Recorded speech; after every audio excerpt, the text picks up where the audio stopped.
Welcome back, guys. What up? The Oscars get pushed back 2 months to make some room. And Dave Chappelle has a new comedy special? Yes, sort of. That and Movie more. Minds. What's up, guys? This is Ish. And this is Ant. And we're Movie Minds. We're where we keep you up to date with all the movie news and reviews and some shows. Hey guys, and follow us on all our social media platforms. Press the like button, comment, do your thing. Tell us how dumb we are, how crazy we are. Do whatever you want, but just comment. Let us know how we're doing, please. Yeah. All right, guys. So we're gonna go right into it with Hot Tops. Hot Tops. All right. So Oscars have been pushed back due to COVID, and that gives us some films that their release date was delayed, and that chance has been given now to all these films. Yeah, man. Apparently the Oscars said, hey, you know what? We're not going to be, showing our show on February, and they pushed it back. Also gives, these movies that have been pushed back a chance to be eligible for consideration. So yeah. So what do you think about this move? Do you think that this is going to make a dent in the slate of Oscars, because it's more than 3 months now? So one of the new things that came up with the Oscars as well was that they're going to be having 10 films for Best Picture. So that's going to be something that's going to be throughout the Oscars now. And I think that it would be a little disservice if they wouldn't wait for the Oscars, or I'm sorry, for these movies to come out so they could be eligible for consideration. And obviously, some of these films that are coming out are going to be pretty much eligible for the Best Picture, because a lot of these films that are being pushed back are blockbusters, man. They're like real big, important movies. Yeah, I could think about Mulan. Mulan's still on schedule, right, for this year? No, it actually isn't. Wow. It's Mulan is getting pushed back to, it was supposed to come out on March 27th.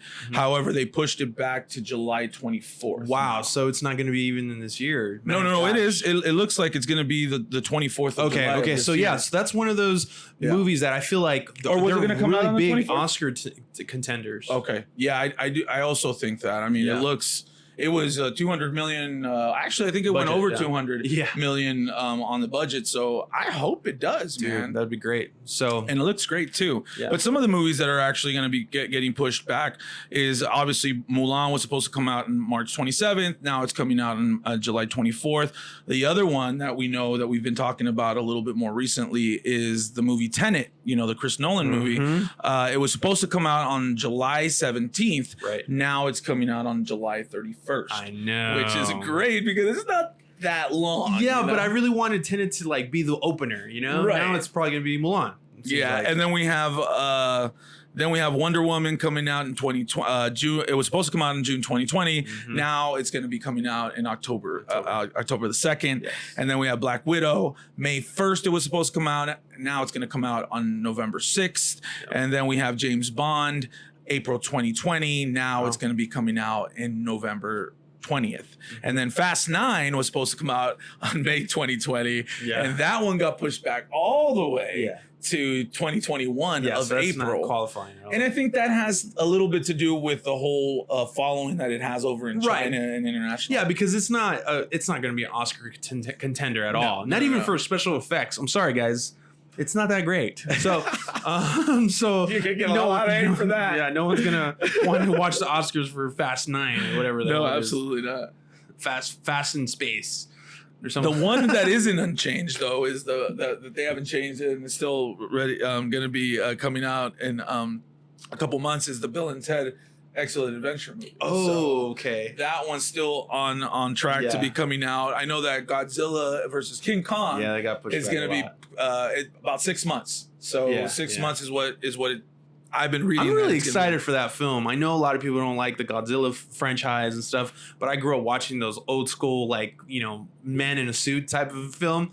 I love those things. So, I mean, last Godzilla was, for me, it was really good. So. I love the Skull Island one with King Kong because it was pretty solid. The after the credits, and if you guys haven't checked that out, check it out after the credits. It gives you a little sneak peek on what's coming up with the Godzilla movie, and that they're going to be fighting together. But man, at the end of the day, I really do think that the Oscars are going to be a little bit more entertaining because they're waiting. If they hadn't waited, what do you think if they wouldn't have waited? I mean, they would have had to diminish the Best Picture to maybe 5. Yeah. You know, and I mean, it'll be slim pickings, really.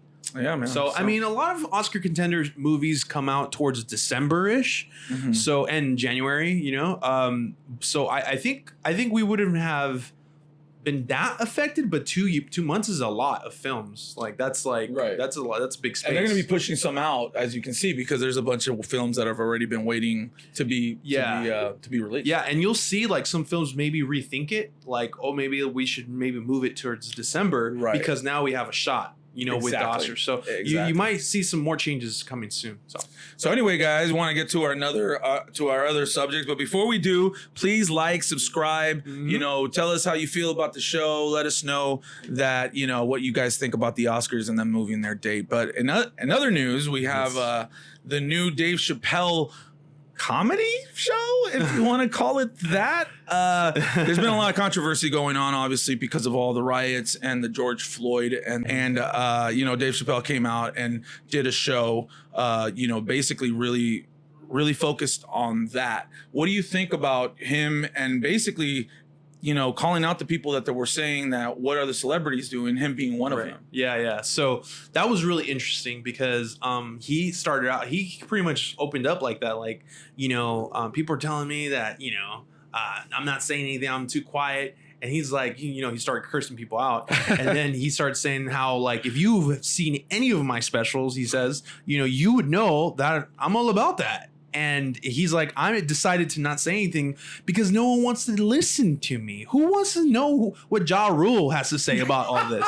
That was great. That was one of the comedic moments of it, which was a little non-comedic, really. It was more on a serious tone, which Dave Chappelle's ability to articulate an idea and a feeling into an idea is not compared to anyone. I really do believe that he is one of the best communicators of our generation. And if you want to see the special, it's only 25 minutes and it's on YouTube. Yeah, one of the things that really I got from it is one of the lines, and I quote, anybody that survives being black, he was saying, is a hero. Because a lot of people are out there right now saying that we need a hero, you know, that, you know, the black celebrities should be out there, you know, advocating for everyone. And one of them was Don Lemon, was calling everybody out, telling, you know, people of the celebrities that they should be out there. This is your time to be out there and helping, you know. And Dave Chappelle basically says, we don't need him, what you were saying. Right. And Don Lemon actually answered. I didn't finish that idea, but Don Lemon actually answered him by saying that I agree with Dave Chappelle. Yeah, it's about the people. It's not about celebrities or, you know, what they think. It's about what the people have to say, and their voice is louder than anything. And I think the community that is backing up, you know, black community is all about this, and we don't, you know, necessarily need anybody to be the spokesperson, but we should raise awareness. And I think that's where maybe people kind of are trying to say, like, even if you're not trying to take a side per se, quote unquote, but if you have an idea of how important this is, then you should kind of bring awareness to it. And so no matter whether you are a pro Black Lives Matter organization or not, there is a sense of you know, of commitment to it, like of our society. So I think that's what they were trying to say. Like, you know, it's not about us. Who cares what we think, you know? So I love that point. And Don Lemon also added, he's like, hey, I'm not above reproach. You know, I'm not basically saying, you know, I make mistakes. Yeah. But he also said that the only thing that he was saying was just, I agree with Dave Chappelle, but I just want these celebrities to show that they support all the people that are out there rioting. And that's not I think that's pretty fair. And I don't think that even Dave Chappelle would disagree with that statement. I think that where Don Lemon was coming from was like, he was like, you know, making them feel like they weren't doing anything. And so one of the things that I also found really interesting about it is that George Floyd died at 8:46, and Dave Chappelle said that he was born at 8:46 as well. And so I thought that was really, really cool. And I love the way that he just, you know, and even though it wasn't very, very funny, he brought up some really, really good points with some really, really good moments of comedy in there. I think it's a But I must. really respect I him. think for the times that we're living in, it's something that everyone should watch. Yeah, he curses a lot and stuff like that, but to be quite honest with you, the ideas that he communicates is great. The 846 is amazing because I never really understood that it took that long. Like the video of him, dying, really, it took him 8 minutes and 46 seconds, and that really like haunted me for a while. Yeah, it really crazy. did touch me in an uncomfortable way. And I didn't really leave the same from that video, to be quite honest with you. I think I've watched it like 4 or 5 times now. Yeah. That just watch. haunts me, man. The 846 is just Absolutely nuts. I can't. I don't know how anyone could watch it and not have a reaction to it. So He also brings up, Laura Ingraham and LeBron James incident, and also brings up. What was the other one that he brought up? He brought up a couple of other things that have been happening in the past, and it's a really, really entertaining 26-minute watch. I believe it's around there. So you guys got to go watch it, man. Please do. It's on YouTube, so we'll add it in the link annotations. below. Yeah. So yeah. Anyway, okay. All right.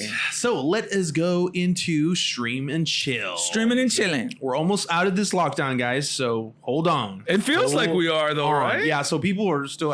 They're actually going out there now, and less people are wearing masks and stuff like that. So right. You get looked at funny when you don't have one on. I know. So on this week's stream and chill, I want to bring up HBO Max. HBO Max in itself, it's been a good ride thus far. As you guys know, it came out a few weeks ago, and I've been able to kind of explore it and understand like what's going on, with the content. I hear a lot of, bad things about it coming up because DC films, like big films, are going to be removed. And they're going to swap it out with new ones. I don't know if you remember this, but actually Netflix still does this, but they have like a rotation of big films. Like every year they swap out a bunch of sometimes the gladiators there, sometimes it's not, stuff like that. So I think that's what HBO Max's approach will be, to keep the library fresh. Got it.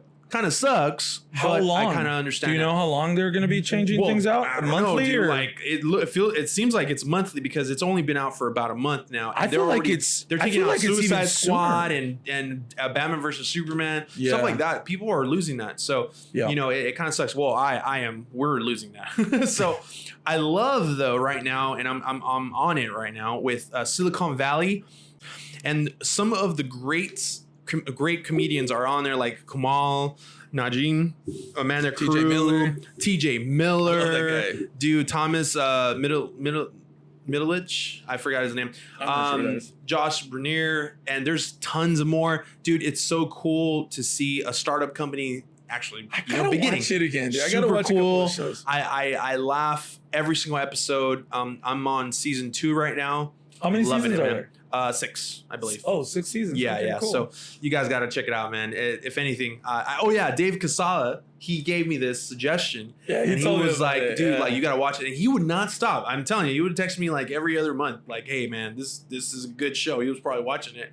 So I was like, all right, I'm going to give it a shot now. Now that I have HBO Max. And yeah, absolutely. He totally knows. So it's me. about people starting up a software company? Yeah, software company. And yeah, it's a startup? super good. Story, and its plot is great. It's fantastic. That's awesome, yeah, the man. chemistry between the guys is great. I like that guy Kamal. He's gonna be one of the Eternals too. He's hilarious. And he's been working out too, man. He looks really good. Yeah. Anyway, so for my stream and chill this week is gonna be a movie that I checked out in Amazon Prime. It stars Pete Davidson and Marissa Tomei, and we have a couple of other people come out in it, and I really, really enjoyed it, guys. There's a few things that I'll get into right now about what I didn't like about it, but what I did like about it was that it was a bit different than what you watched. It comes from Judd Apatow, the guy that brought you Knocked Up, the guy that brought you Super Bad and things like that, so you can know that the comedy in there is going to be somewhat similar to those movies. So just by saying that, guys, I think it's a good watch because I love the guy and his sense of humor, and the writing in it is pretty good. The only thing bad about it sometimes is I did have an issue with the mom, which I love Marissa Tomei, okay, Spider-Man's mom, but she seems a bit I think in the beginning of the movie, you realize what kind of person she is, but towards the end of the movie, it seems like she's a different person in it, and it just didn't go along and resonate with me as to why they did that, because it's such a change to me that it just didn't make sense. There's a couple of other things in the movie that I was just like, okay, they're reaching with certain things, which made me feel a bit like, okay, man, you guys were in such a good on such a good road, and it's like you guys got bumpy because you guys didn't know what to do. And it's basically Pete Davidson having these mental issues, man. He's really, really depressed, and their family is worried about, them. No, I don't know if this is a good thing or bad thing, but I really do feel like he could play that really well. Yeah, that's what. But it's not like I don't think he has. I don't know. Maybe he has, but like I feel like he has these dark eyes all the time. You know what I mean? Like he does not sleep or something like that. So I just feel like he just plays that really well. And he does, man. And the thing is that there's a lot of funny, very dark comedy, basically. Yeah, and he addresses that. The dad is a firefighter, and his real life dad was a firefighter, and he died. And he died in 9/11. Actually, his real dad. He doesn't say this in the movie, but they're also a firefighter. And then there's kind of a stepdad stepdad and son kind of relationship there that grows, and it's very special and very, very heartwarming to some degree as well. But there's a lot of comedy in it, and there's a piece where he tries to tattoo a little boy that is pretty funny. It was like, oh my god, and this guy's just out of his mind. But anyway, guys, check it out. It's The King of Staten Island on Amazon Prime, and I think you guys like it. I'm gonna go ahead and give it a B+. Okay, cool. I'm gonna give it a B+. I'm gonna check it out. Amazon Prime. There's not a lot of stuff that I watch there, so I'm gonna have to check that out. All right, man. All right, so let us know what you guys think of today's show in your comments below, please. Yeah, man. Subscribe. Make sure that you press the like button, and like always, guys, always stay movie minded. Peace, guys. Yeah.